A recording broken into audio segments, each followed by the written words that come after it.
Hello दोस्तों, मेरा नाम सुष्मिता है और मैं पंजाब की रहने वाली हूँ। हमारे परिवार में केवल 3 लोग हैं।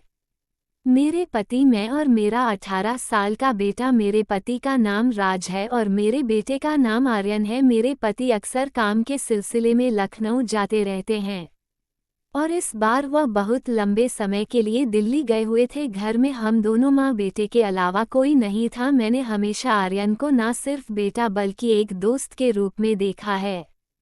मैं अपने दिन भर के कामकाज में व्यस्त थी, तभी अचानक मुझे जांघ में तेज दर्द महसूस हुआ। मैंने सोचा कि शायद मैं ज़्यादा काम कर रही हूँ इसलिए दर्द हुआ होगा, अभी ठीक हो जाएगा। लेकिन थोड़ी देर में दर्द इतना बढ़ गया कि मैं बिस्तर पर लेटने के अलावा कुछ नहीं कर सकी। उसी का फ़ायदा उठाकर मेरे बेटे ने मेरे साथ जो किया उसकी मैंने कभी कल्पना भी नहीं की थी।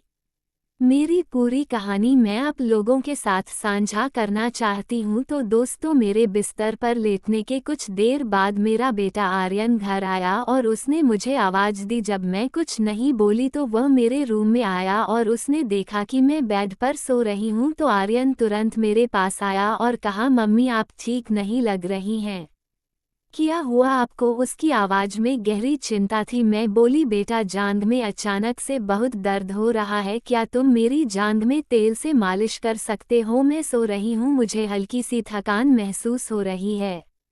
उसने कहा, बिल्कुल मम्मी आप आराम करिए, मैं आपके पैर की मालिश कर देता हूँ। वह तेल की बोतल लेकर मेरे पास आया और मैंने बिस्तर पर लेटे हुए अपनी आंखें बंद कर ली। उसने तेल की बोतल खोली और मुझसे बोला कि मम्मी आप आराम से सो जाओ, मैं धीरे धीरे मालिश करूँगा। जब उसने मेरी जांघ पर तेल लगाया तो मुझे गर्माहट महसूस हुई। उसकी उंगलियां मेरी जांघ पर धीरे धीरे घूमने लगी और मैं सुकून महसूस करने लगी। आर्यन का ध्यान मेरी हर प्रतिक्रिया पर था। जब उसने थोड़ा दबाव डाला तो मैंने महसूस किया कि मेरा दर्द धीरे धीरे कम हो रहा है। उसका स्पर्श इतना अच्छा था कि मुझे आराम मिल रहा था। मैंने सोचा, ये तो जादू जैसा है। जैसे जैसे वह मालिश करता गया मेरी आंखें धीरे धीरे बंद होने लगी। उसके नर्म हाथों की रगड़ और उसकी मधुर बातें मुझे नींद में खींचने लगे और धीरे धीरे मेरी आंखें पूरी तरह से बंद हो गई। कुछ देर बाद मुझे अजीब महसूस होने लगा, फिर मैंने धीरे धीरे अपनी आंखें खोली और जब मैंने देखा तो मेरी आंखें फटी की फटी रह गई क्योंकि कमरा पूरी तरह से बदल चुका था। चारों ओर रंग बिरंगी लाइटें और मोमबत्तियां जगमगा रही थी और टेबल पर एक खूबसूरत केक रखा हुआ था जिस पर लिखा था हैप्पी बर्थडे माँ। अम्मा ने चुपके से यह सरप्राइज प्लान किया था। मैंने उसे गले लगाया और कहा, बेटा तुमने ये सब कैसे किया? वो मुस्कुराते हुए बोला, मम्मी मैंने सोचा कि आपको खुश करने का ये सबसे अच्छा तरीका होगा। उसकी इस मासूमियत और प्यार ने मेरे दिल को छू लिया। मैंने सोचा कि इस पल ने मुझे यह एहसास कराया कि हमारे रिश्ते में एक गहरा बंधन है।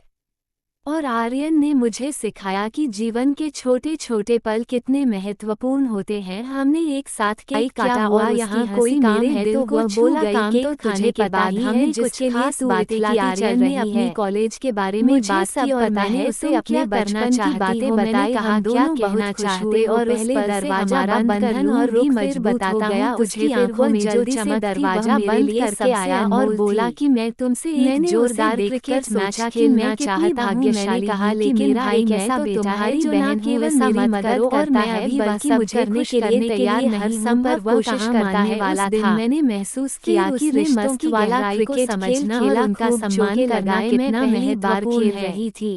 क्योंकि मैंने लम्हा बहुत खेला और मजा लिया। हमने साथ रोज मौका देखकर बिताया, अपने भाई के और उसके साथ बिताए गए पल मुझे खुशी से भर देते थे। मैंने आर्यन को गले लगाया और कहा कि तुम मेरी जिंदगी की सबसे बड़ी खुशी हो। वह भी मुस्कुराया और बोला, मम्मी मैं हमेशा आपकी मदद करूंगा और आपको हर खुशी दूंगा। उसकी इस बात ने मुझे और भी ज्यादा खुशी और प्यार से भर दिया। मैंने सोचा कि यह सिर्फ एक जन्मदिन नहीं था बल्कि मेरे बेटे के साथ बिताए गए खूबसूरत लम्हों का प्रतीक था। मैंने आर्यन के साथ इस दिन को हमेशा याद रखने का संकल्प लिया क्योंकि यह हमारे रिश्ते की मजबूती का प्रमाण था।